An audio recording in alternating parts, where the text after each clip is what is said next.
राधे दोस्तों, आखिर बिहार के गया में क्यों नहीं उगता तुलसी का एक भी पौधा? सुनिए रोचक कथा। गया में आज भी तुलसी का पौधा नहीं उगता है और ब्राह्मण कभी भी संतुष्ट नहीं होते हैं। इसकी कथा बेहद ही रोचक है। सनातन धर्म की मोक्ष स्थली गया जी में विष्णु पद मंदिर है, लेकिन विष्णु जी पर चढ़ने वाला तुलसी का एक भी पौधा वहां नजर नहीं आएगा। पितृपक्ष के दौरान पिंडदान करने गया जी में और अनेकों दूसरी जगह पर जाते हैं। ऐसा माना जाता है कि मरे हुए व्यक्ति का पिंडदान करने से उसकी आत्मा को शांति मिलती है। यदि सच्चे मन से पितरों की संगति की कामना पितृपक्ष में की जाए तो पितृ देवता उससे भी संतुष्ट हो जाते हैं। जैसे कि वायु पुराण में उल्लेखित है कि सीता जी ने श्रद्धापूर्वक बिना किसी सामग्री का प्रयोग कर मात रेत द्वारा दशरथ जी का पिंडदान कर उनका आशीर्वाद लिया। कहा जाता है कि गया में 5 वस्तु स्थापित हैं: कौवा, फल्गु नदी, तुलसी, ब्राह्मण व गाय। यही कारण है कि यहाँ तुलसी का एक भी पौधा उगता नहीं है। महाब्राह्मण अर्थात महापात्रा कभी संतुष्ट नहीं होते हैं। फल्गु नदी में कभी पानी नहीं ठहरता। कौवा हमेशा लड़ झगड़ कर ही खा पाता है। यह सब बातें सदियों से चली आ रही है, उस परंपरा की है जिसे हम आज भी पूरी मान्यता और विश्वास के साथ ग्रहण करते हैं। आइए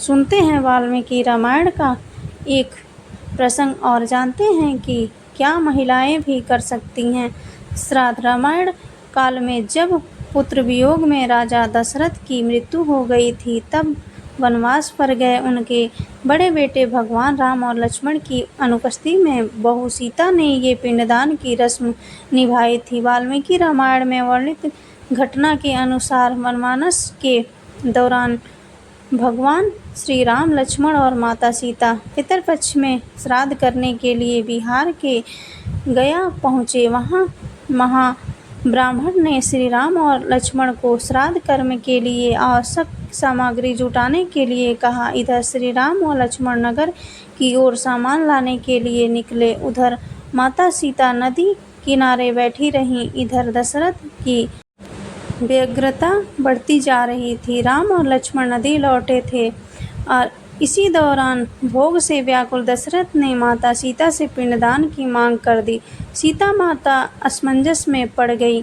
सीता माता ने दशरथ की व्याकुलता को समझते हुए यह निर्णय लिया कि वह स्वयं अपने ससुर दशरथ का पिंडदान करेंगी। उन्होंने फल्गु नदी के साथ साथ वटवृक्ष, कौवा, तुलसी, ब्राह्मण व गाय को साक्षी मानकर स्वर्गीय राजा दशरथ का पिंडदान विधि विधान के साथ किया। जैसे ही उन्होंने हाथ जोड़कर प्रार्थना की तो राजा दशरथ ने सीता माता का पिंडदान स्वीकार कर लिया। सीता माता इस बात से प्रफुल्लित हुई कि उनकी पूजा दशरथ ने स्वीकार कर ली है।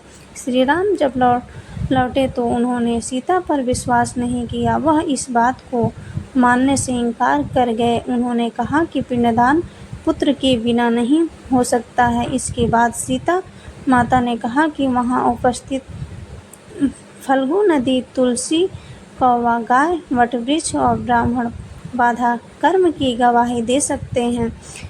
श्री राम ने जब इन सब से पिंडदान के संबंध में पूछा तो फल्गु नदी, गाय, कौवा, तुलसी और ब्राह्मण पांचों ने झूठ बोल दिया। सबने एक स्वर में गवाही दे दी कि सीता माता ने कोई पिंडदान नहीं किया है, लेकिन वटवृक्ष ने सत्य का साथ दिया। उसने श्री राम से कहा कि सीता माता ने सबको साक्षी मानकर विधि पूर्वक राजा दशरथ का पिंडदान किया है। 5 साक्षी के झूठ बोलने पर सीता माता ने क्रोधित होकर उन्हें आजीवन श्राप दे दिया। फल्गु नदी को श्राप दिया कि वह सिर्फ नाम की नदी रहेगी, उसमें पानी नहीं रहेगा। इसी कारण फल्गु नदी आज भी गया में सूखी है।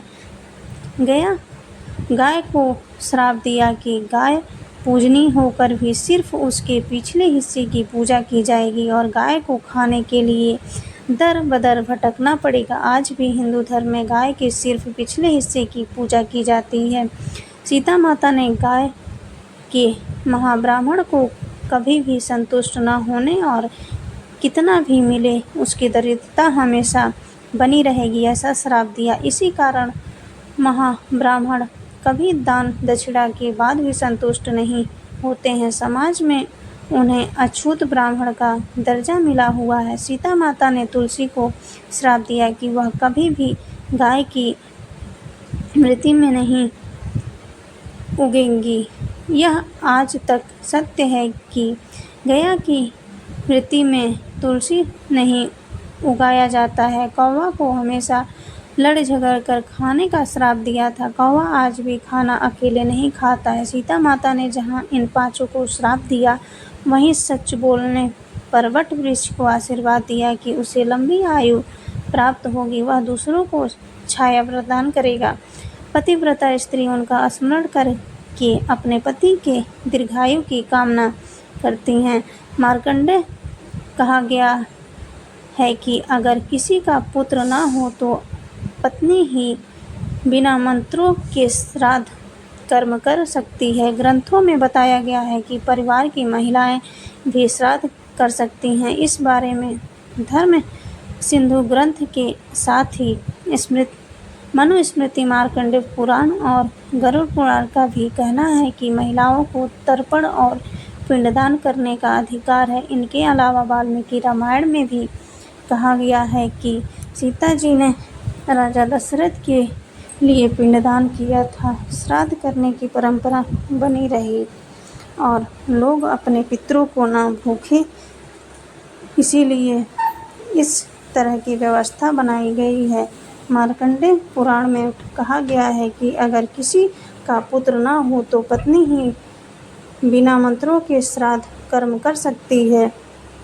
पत्नी न हो तो कुल के किसी भी व्यक्ति द्वारा श्राद्ध किया जा सकता है। इसके अलावा अन्य ग्रंथों में बताया गया है कि परिवार और कुल में कोई पुरुष न हो तो सास का पिंडदान बहू भी कर सकती है। गरुड़ पुराण में बताया गया है कि अगर घर में कोई बुजुर्ग महिला है तो युवा महिला से पहले श्राद्ध कर्म करने का अधिकार उसका होगा। विवाहित महिलाओं को है श्राद्ध करने का अधिकार।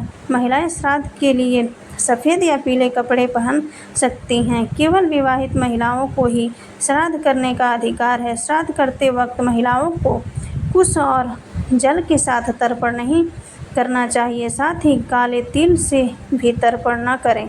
ऐसा करने का महिलाओं को अधिकार नहीं है। गरुड़ पुराण पुत्र या पति ने के नहीं होने पर बहू या पत्नी कर सकती हैं। श्राद्ध कौन श्राद्ध कर सकता है, इस बारे में गरुड़ पुराण के 11वें अध्याय में बताया गया है। उसमें कहा गया है कि ज्येष्ठ पुत्र या कनिष्ठ पुत्र के अभाव में बहू पत्नी को श्राद्ध करने का अधिकार है। इसमें ज्येष्ठ पुत्री या एकमात्र पुत्री भी शामिल है। अगर पत्नी भी जीवित न हो तो सगा भाई अथवा भतीजा, भांजा, नाती पोता आदि कोई भी श्राद्ध कर सकता है। इन सब के अभाव में शिष्य मित्र, कोई भी रिश्तेदार अथवा कुल पुरोहित मृतक का श्राद्ध कर सकता है। इस प्रकार परिवार के पुरुष सदस्य के अभाव में कोई भी महिला सदस्य व्रत लेकर पितरों का